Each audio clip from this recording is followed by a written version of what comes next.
Hello friends, just thought I'd come on and talk about my song Coffee Shop. As of today, it's been used in 40,000 Tik Toks. This came from a project that I started in late 2019. I went to my favorite coffee shop, the filling station in Mankato, Minnesota, and I brought my laptop, I brought a MIDI keyboard, and my goal was to work on an EP of music and only work on it while at the coffee shop. I really liked the EP I came out with, but there wasn't any crazy success. It was about what I expected. Later on in the summer, my sister pointed out that one of my songs was being used on TikTok, which was a huge deal because I had never seen that before. I found a way to look at the sound and see how many videos were using it, and at that time it was 7,000. Since then it's been growing steadily over the months, and it's been a lot of fun looking at these TikToks, seeing all the ways that people are using my song. So today I'm just going to look at the project file and talk about writing it. Alright, this is the project file for Coffee Shop.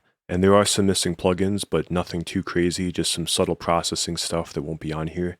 So this is mostly what you hear in the final version, minus the master. The first thing I'd like to look at is the electric piano, and I got that from a sound in Expand 2, Basic Suitcase.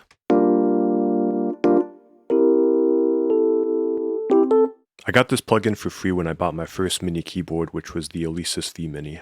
To buy this today is $69, and also it's often on sale for $10, so it's worth picking up if you find it on sale. I think this actually does have a lot of really good sounds on it.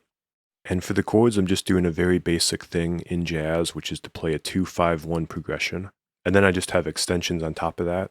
So I have G minor 7, go into C dominant 7 to C6, and then F major 7. And then I have a little turnaround at the end. It's just F sharp diminished to F sharp diminished 7th. Just kind of gives it a push back to G. Yeah, so I wrote that and it just looped really nice, and that's the chords throughout the entire song. And I'm actually using 3 different expand electric keys on here.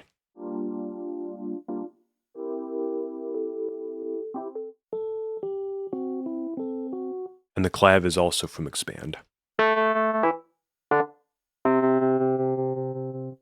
And the bass is from Expand too, I didn't notice that.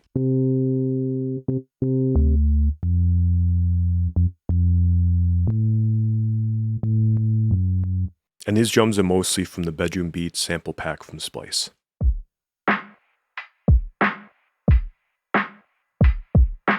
So once I had the keys, the drums, and the bass, I'm like, okay, this is a pretty good vibe. So mostly what I added after that was just a little extra things here and there.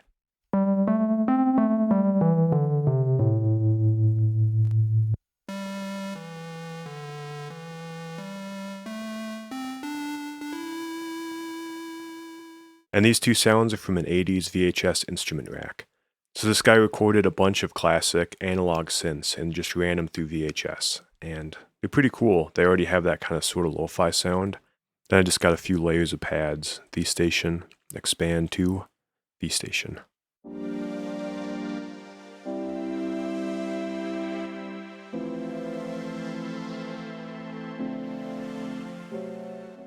Everything is pretty much just staying within the chords I already established. Since they already had extensions, I just kind of thought the best thing to do would be to emphasize them with all the other sounds.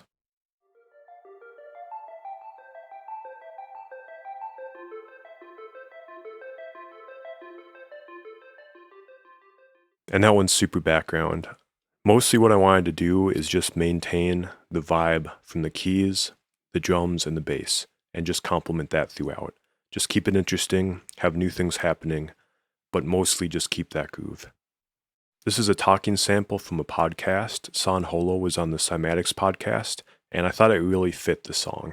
If I feel like I want to make something, I make something, and if I feel like I want to get a coffee, I'll get a coffee.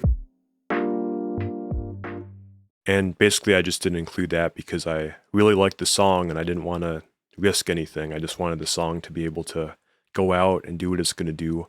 I didn't want to have to deal with any issues of copyright. And it worked to my benefit not to use that talking sample. Because it's blowing up as an instrumental track, it's just background music. So if I had an intro with talking, it would really limit the way that people could use it. And I don't have the mastering chain on this project file, but what I did is I exported it as a WAV file and then used Ozone Elements. I used their Master Assist, which what it does is it just listens to a portion of the track and then makes mastering decisions. And you can go back and tweak things.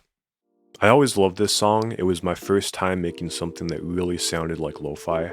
I feel really grateful that this was used by anyone, let alone 40,000 people, so thank you. Thank you for making it to the end, and I'll see you next time.